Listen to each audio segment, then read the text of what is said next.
alerte pour waa Rufisque école yi nekk Rufisque yëpp xaw ma nag école bu am lesbienne bu amul lesbienne yi nga tëngee ñi ñu ngi seetaan lu bon. waaw école yi fii presque école yëpp am ay lesbienne jigéen ñi ñu ngi yàq seen moroomu jigéen ñi.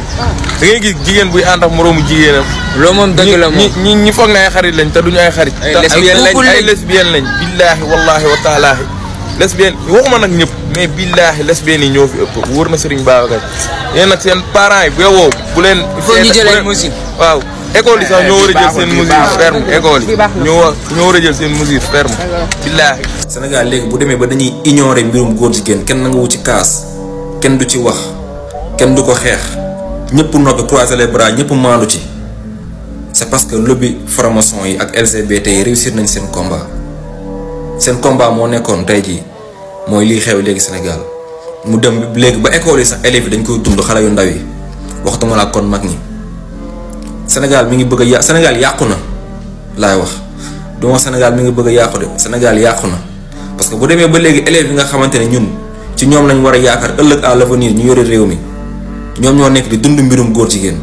ci biir école yi kon waxatuma laa ak ñoom buñ ëllëg à l'avenir buñ téyee réew mi fan la jëm. état bi dafa seetaan lii parce que état bi ñoom ñoo nekkoon di campagne naan ñu mbirum góor jigéen dina bokk ci loi yi ñuy njëkk a criminaliser te am ngeen majorité biir assemblée nationale am ngeen majorité bi te Sénégal maanaam ba ngeen faloo ba tey nguur yi ba mu fi nekkee ba tey kenn déggul ñu wax ci mbirum góor jigéen kenn amul ku benn autorité bu mës a taxaw wax dara ci mbirum góor jigéen existé wul nit ñi nag ñu ngi leen di njortal ne naroo leen koo criminaliser. nit ñi ñu ngi njort ne yéen naroo leen criminaliser mbirum góor jigéen fi mu toll nii yow mi nekk di ma sitaan nii di ma xool di ma sitaan yow est-ce que wóor na la ne sa rakk wala bu dee sa doom la wala bu dee sa jarbaat la moo nekk di jàngi école est-ce que wóor na la ni maam loolu la fa nekk di dund wóor la wala bu fekkee daf ko fay dund nga yaakaar yow di nga ko xam ñaawal njort si loolu parce que dafa fees dell léegi ci école yi mais en tout cas li ma mën a wax mooy sénégalais yi en tout cas teg nañ association ànd xeex góor jigéen ak jigéen góor jeunesse Sénégal ñëpp lañ soxla amul kenn kuy des suñu dëkk mi ngi yàqu ñëw leen ngeen jàppale seen réew ñëw leen ngeen sauver réew mi parce que réew mi mi ngi dem ci ère boo xamante ne gars yi léegi ñu ngi commencé banaliser mbirum góor jigéen te kenn du ci kaas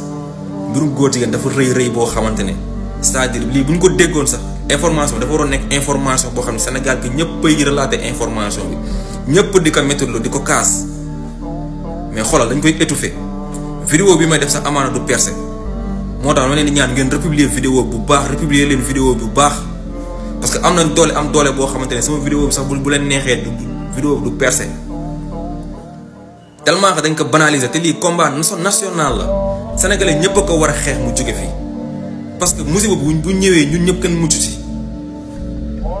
gars yi teg nañ association ànd xeex góor jigéen ak jigéen góor qui est une association qui lutte contre les actes contre nature et de la diversité bioculturelle association bi suñu seul objectif moom mooy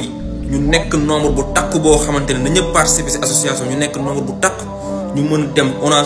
une seul objectif faire le plus de manifestations possible teg choc état bi à ce que mu criminaliser mbirum góor jigéen le plus rapidement possible donc na ci sénégalais yëpp participer ku ci participer wul complice nga képp ku participer wul ci association bi complice nga